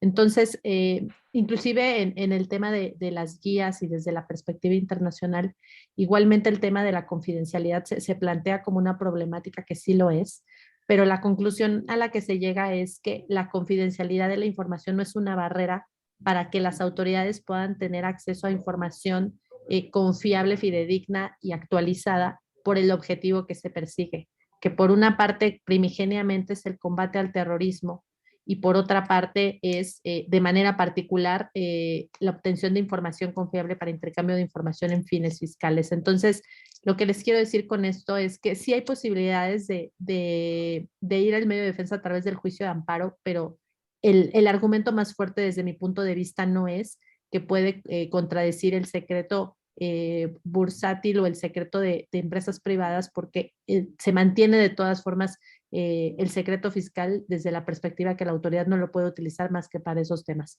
Pero sí hay un medio de defensa muy importante, hace rato ya no lo dije porque como bien apunta Jaime, el tiempo está limitado, pero ya que estamos regresando al tema, el punto es que casi todo lo que se tiene que proporcionar está puesto en las reglas y no está puesto en el código, más todos estos conceptos que ya platicamos que se traducen en generar incertidumbre y falta de certeza.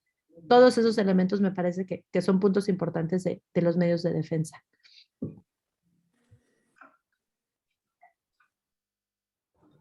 Hay otra pregunta que se dice, hay varias vinculadas, por eso creo que voy a leer una, ¿no? Soy una persona moral donde sus socios son personas morales extranjeras, Estados Unidos, donde a su vez los socios son otras personas morales extranjeras, Japón, que a su vez pertenecen a otra empresa de Japón y esta última cotiza en bolsa.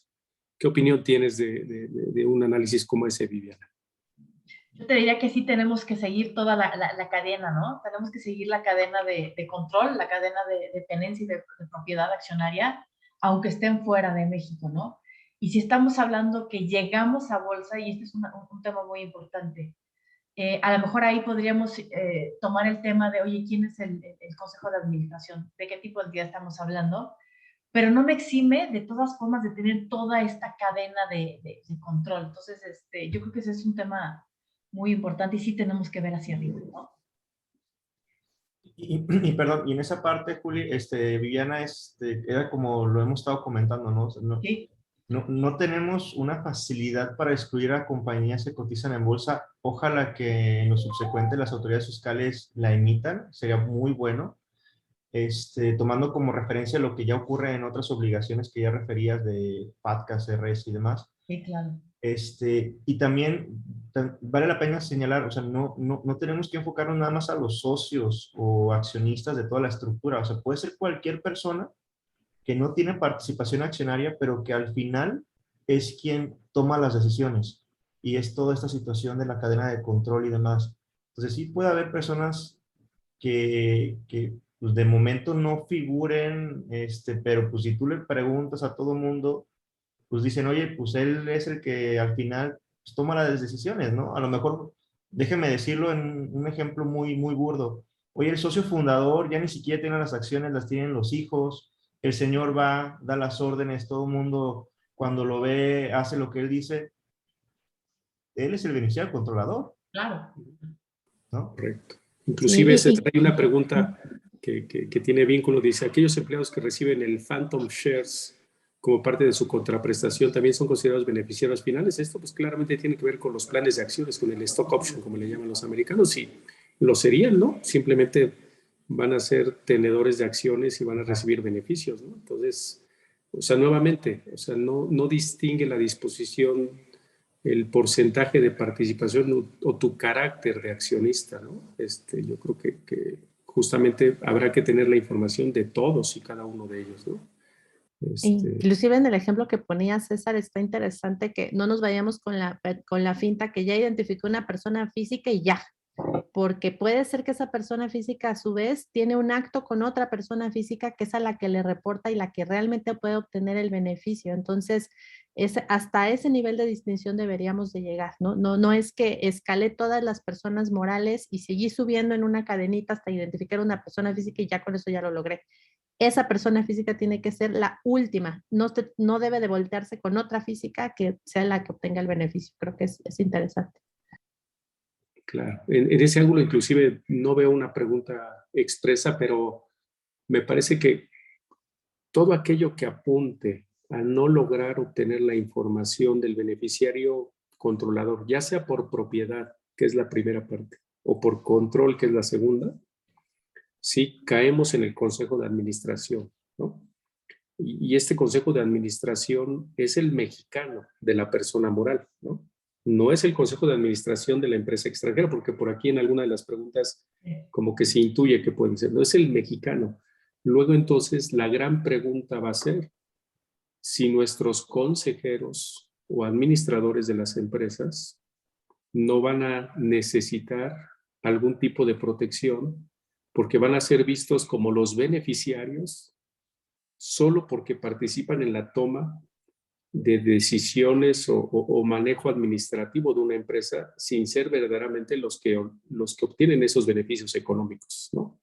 Creo que este punto, ahí sí, con mucho cuidado, yo invitaría a Julia a que más adelante nos dé un análisis en otro momento para ver hasta dónde podemos proteger a esos consejeros, porque claramente su información va a estar puesta a disposición de las autoridades y no me preocupa que sea la información la que esté puesta, pero si el objetivo es combatir la evasión fiscal, mitigar el financiamiento al terrorismo y procurar evitar el lavado de dinero, pues claramente este tipo de personas no se benefician de ello, ¿no?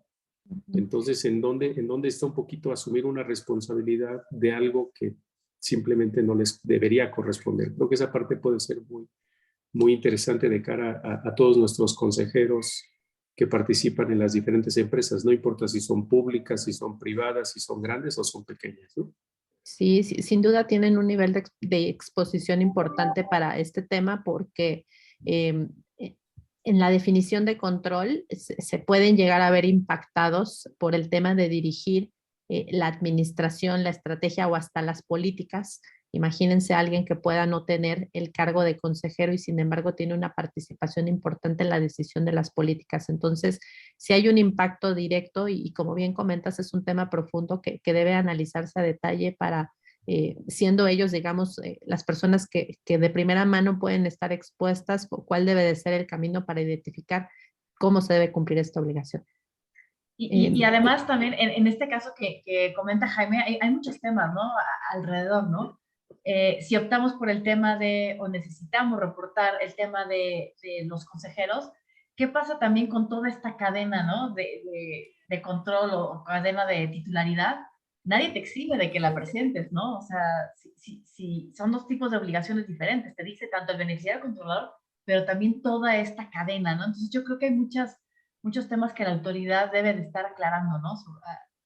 Al respecto, ¿no? Claro, y muy de la mano con este tema, hay una pregunta aquí que nos dicen, bueno, ¿qué pasaría si la información de las personas físicas americanas no se tiene acceso, pero sí se tiene acceso al Consejo de Administración de Luxemburgo? ¿Se podría presentar esa información? Entonces, otra vez, antes de contestarnos, la pregunta sería ¿por qué no tenemos acceso a la información de las personas físicas americanas? Porque justo ese es el ejemplo de los pasos que debemos dar y agotar para llegar a identificar. Habría que definir primero si esas personas americanas son las que tienen el beneficio económico o tienen alguna especie de aprovechamiento o disposición de bienes, o a nombre de ellos se celebra una transacción.